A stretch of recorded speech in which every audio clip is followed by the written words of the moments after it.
can equipment upgrades help you play better? Yes. Can they make you pro?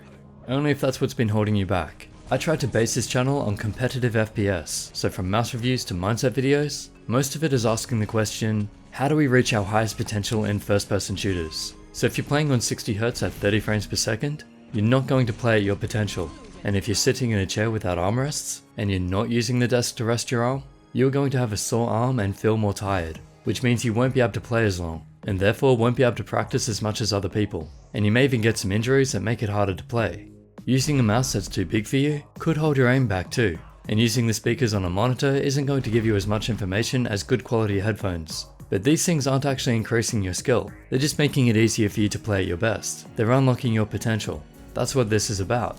It's giving you the right conditions so you're not hindered, and giving you the best chance at playing your best. That's what getting the lowest latency is about too, and that's why Asus have made the PG259QNR, a 360Hz monitor. It's to unlock your potential. That's the competitive side anyway. It's also to help you enjoy games more too, because it's super smooth. But do you actually need 360Hz, even if you're a competitive player? Is it going to unlock that much potential over a 240Hz monitor? Let's find out. I put the Asus monitor next to the BenQ Zowie XL2546, so this is side-by-side testing with the screen duplicated. They're both showing the same thing, but one at 240Hz and the other at 360. First test, screen tearing and visibility. Both look great, but when filmed at 1000 FPS, the 240 looks a bit messier. See all that wobble on the refresh? The 360 does have it too, but nowhere near as bad. Just to note, there's very little tearing on either when just playing, but at 1000 FPS you can see this stuff pretty easily. The 360 is a G-Sync monitor, and that will make it even smoother, and as long as the frames are limited, I don't notice any delay. That said, in this old test from Overwatch where we strafe past the monitors and see if we can read the text, unfortunately the camera can't pick up the detail at 1000 FPS, but at least you can see the test I was doing. The 360 is smoother and nicer, so I can almost read it, but can't really on the 240Hz. If I enable Diac Tech on the 240, the 1000 FPS camera sees the strobing, so you see that flickering, but of course your eye can't see this. However, this does actually help make the text a little more readable, even more so than the 360Hz. So I'd say Diac is a bit better, but 360Hz is really good just on its own. As for latency and response time, again at 1000 FPS, I couldn't see the difference until I slowed the footage down even more. And then now, after editing, I actually couldn't see the difference. I thought I did, but I didn't. So the test might be flawed, but even if it is, I really don't think you're getting much of an advantage going from 240Hz to 360Hz, not with this panel anyway. And if you just gave me a monitor to try, without telling me if it's 360 or 240, I probably wouldn't notice, but I'll show you what I do see, because 360Hz is smoother and faster. Watch as I do the 1000 FPS test moving the mouse side to side. See how choppy the 240 looks? You can actually see that without slowing it down too, but it's easier to show slowed down. And that means in game, the motion is clearer, and you'll see clearer, and therefore more accurately, which might help you be a tiny bit more accurate and respond better.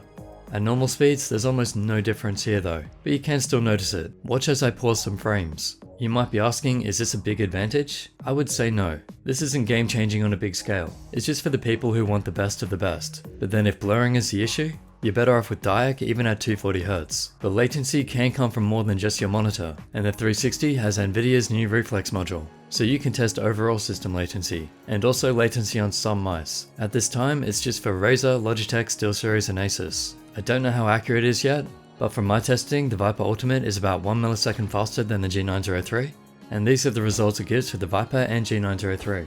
So yeah, maybe.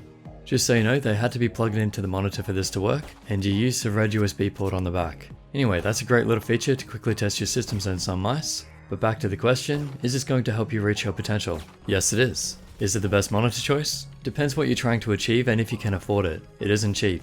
I guess if you're a pro gamer that needs every edge, then this or a Diac monitor is the way to go.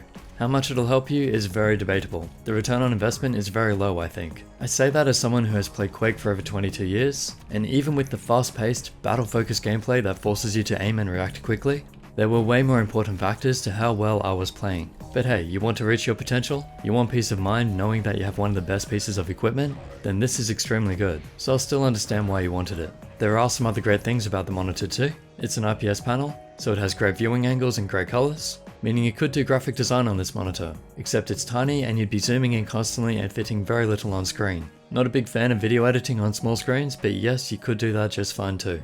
Tokyo City went through the colors, so if you want to know the details on that, I'll leave a link in the description. I wanted to focus on the competitive aspects. He also talked about the stand. It's solid. I'll give a mention to the desk mount though, because I love that they included this on this version. I try to mount a lot of my monitors these days, just to free up the desk a bit more. So it's really cool that they provide it. The menus are easy to navigate, easy to read, no problems here.